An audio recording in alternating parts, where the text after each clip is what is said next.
We have a CM Punk pre-tape where CM Punk says, these tattoos aren't decorations, they're declarations. I could have turned it off there. He said, people come up to me and say I have nice ink. And he said, the line you just said, decorations, these aren't decorations, they're declarations. He says, drug-free, honor. He's showing his tattoos. But he doesn't show the other ones. Like, how about, like, your Pepsi one? Like, I love Pepsi. Yeah, Pepsi. What about like soda. Cobra Commander? Whatever that one stands for.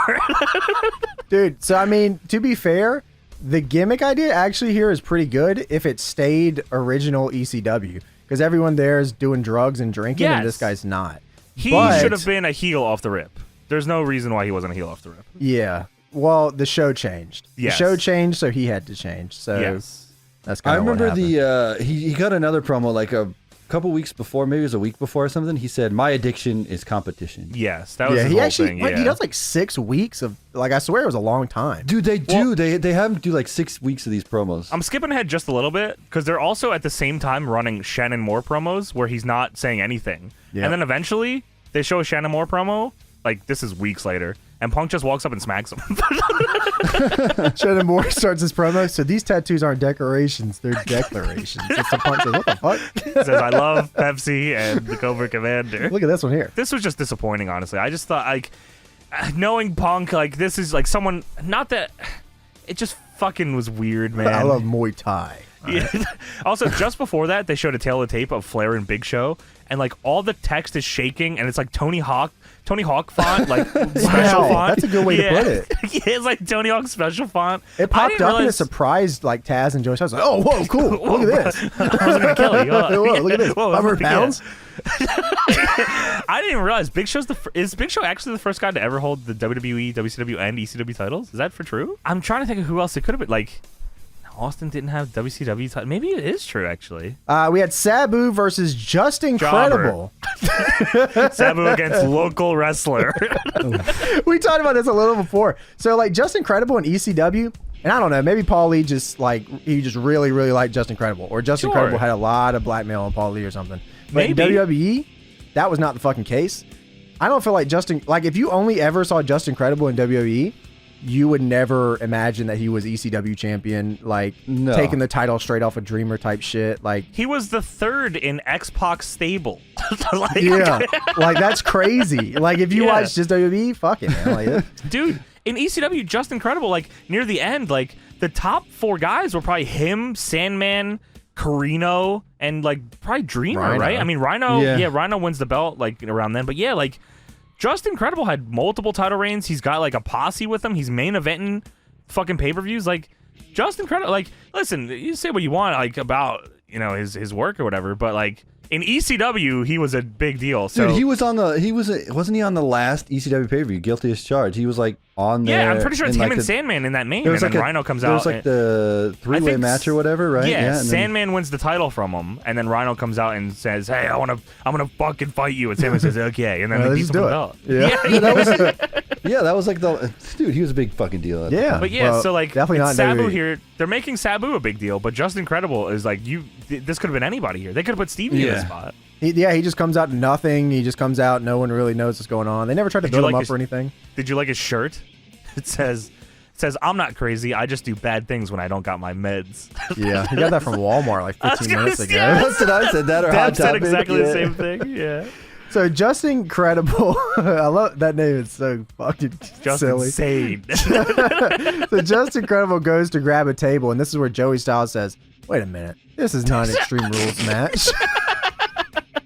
Dude, all right. So Sabu on the Saturday night's main event has an Extreme Rules match. So why the fuck did he face Just Incredible in a not Extreme Rules match before the Extreme Rules match? How extreme he is. He doesn't care what the rules are. Yeah, he doesn't give a shit about the rules. He's a crazy man. He's going to do it. He doesn't care about the law either.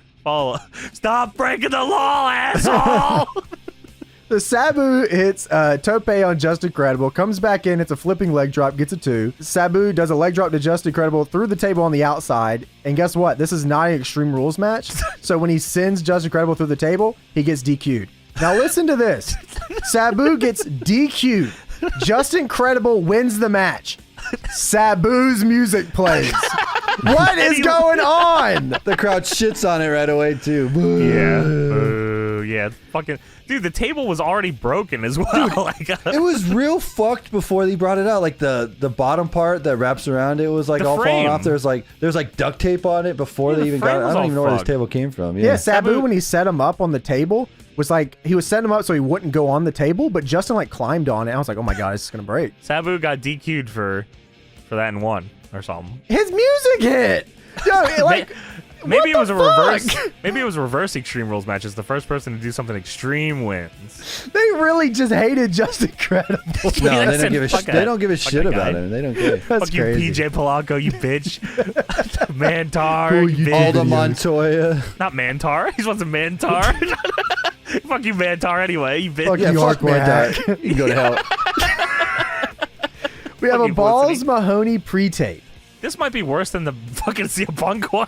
Balls said, "You might laugh at my name, but that's fine because I also laugh at my name." My name is Balls. That's for true. Yep. He says, I give balls to the wall and balls to the ring. And then he sniffs his balls and go, "I do this too." He takes his balls out. And then Pyro goes, "My gimmick." He takes his balls out and he says, now that's balls. I'm pretty sure if this lasted any more than like 4 weeks, then that's what it would have led to. That was awesome. So we get a Ric Flair pre-tape promo. That's so weird. Just Balls Mahoney promo right into Ric Ric Flair. Flair Right promo. into Ric Flair. It's so weird. It's funny, I don't remember Rick doing a lot of these type of promos in WWE. No. So I thought this was really cool. It's also weird that he starts the promo with, for those of you who don't know who I am, who the fuck does not know Die who you are? fuck, dude, I don't know. I was like, there's ECW no fans. way. There's no way. Shane Douglas' entire career was saying fuck Ric Flair. They had to at least hear it by fucking proxy. It's like maybe the kids in the crowd didn't know, but even then, he's on Raw like every week. In one of like the most popular stables with two of the most popular wrestlers. I'm pretty sure Randy Orton's like the world champion or something. I like to introduce myself. I'm Ric Flair. Woo! Yeah. Yeah, dude. For those of you who don't know who I am, the crowd just goes woo. If you don't know me, I'm about to win my 17th world title. Okay. Okay. So Ric Flair puts over Big Show and also randomly Mick Foley, you fucking bum bitch. Fuck you. Fuck you, Mick Mick Foley. You whining and crying. Grow something down there. You saw those balls in the last promo? Grow some balls. You ain't got none of those. Flair, it's just actually really good. This reminded me of yes. WCW Flair, like legitimately. I thought the Yeah. same. It was the same kind of fire. Like, which, you know what probably was? They probably said, Flair, go cut a promo. And he just did it. Like, they probably know. They Yeah, probably didn't I'm sure, say, hey, yeah. go cut a promo on your match. You know what's even more crazy about this is that out of all the ECW I've seen, like WWE-ECW stuff I've seen, Yeah. Flair is the most ECW thing about this show. That's Yeah. unbelievable. That's Yeah. that's True, though. crazy. That's it's insane. true. He says, as for you, Big Show, I knew when you started, big man with all the tools. Look where you are now. You're the heavyweight champ at ECW. Yeah. Like he wanted to bury it. Because after that, he says, the ECW title, something I never had, something I never wanted, until now. Also, fuck you, Mick. All right, Yeah. just get a clue. He said, were if you make a building- mistake, I'm going to eat you alive. They were It's good. building for Foley and Rick, right? Because wasn't Foley it like a and Rick. real Yeah, life? TNA. A Like real 4 or life. 5 years from now. No, not that. They had a SummerSlam match this year, I think. They had Yeah. like an I Quit match or something. So Shannon Moore is coming. Dun, dun, dun, dun, dun, dun, dun, dun, dun, dun, dun, dun, dun, dun, dun. It was Just like looks in the camera. Yeah. But, like, I thought it was David Flair's music for a minute. I'm like, who could this be? He's got a big mohawk. He's got his face painted. It looks like a member of the Oddities, actually. He pans Sounds up from cool. the floor to Shannon Moore's face. Hey, how's it going? Dude, what was... Okay, so I'm not even kidding. I don't remember this at all. I remember Shannon Moore doing this in TNA with the Book of Dilligaff, but I don't... Gav.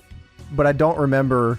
I he remember was this, just- yeah. he was But just a again, punk I remember rocker, mainly right? because it leads to Punk slapping him in the face and ruining his, like, everything. Okay, so I didn't know if he did this for a long time in WWE or not. I feel like it's only a few weeks because I think It's- I genuinely think it leads to him and Punk. And Okay. then he's not even like around anymore after that, I don't think, right? No, he probably gets fired. yeah, I think probably. that's actually what happened. Yeah. Let me look. I'll take a look. But Yeah, yeah, just take a look because I Yeah. remember him doing this in TNA. They had him do a singles thing for a little bit.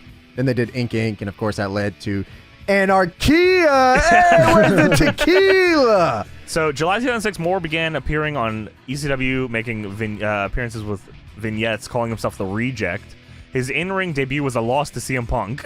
Oh, a great. week before, Punk had confronted him and called him a poser and slapped him. After one more loss to Punk, Moore only made sporadic appearances through the rest of 06 and 07. And then he goes to SmackDown and is just in the Cruiserweight division. Wow. I don't I think remember they dropped the whole gimmick. Like, he didn't have the same look or anything, right? Yeah, because he eventually starts teaming with, like, Jimmy Yang. Like, Yeah. Oh, wow. Yeah. He gets released in August of 2008. Does he go? When does he go to TNA? He goes to TNA in 2010, actually. Oh, on the live episode of Impact, January 4th. against Wow, Raw. is that his Oh, debut? Yeah. That's crazy. But he was in TNA just before that, too. He joined TNA in December of 05, and he was the Prince of Punk. The Prince Oh, of okay. Punk. Yeah. And then he goes to ECW, and they say, Yeah. you're from TNA, we're going to fuck you. We're going to fuck you so nice. Do you remember that? He had the book. He had a book. It's a Dilly dilly gap gap. on it. You remember? Yeah, did you look like For I those give of a... you, yeah, I was going to say, for those that don't know, is dilly gap is, do I look like I give a fuck? And that was very 2000 and whatever the fuck that was. Yeah. Ink. These were affliction charts. God.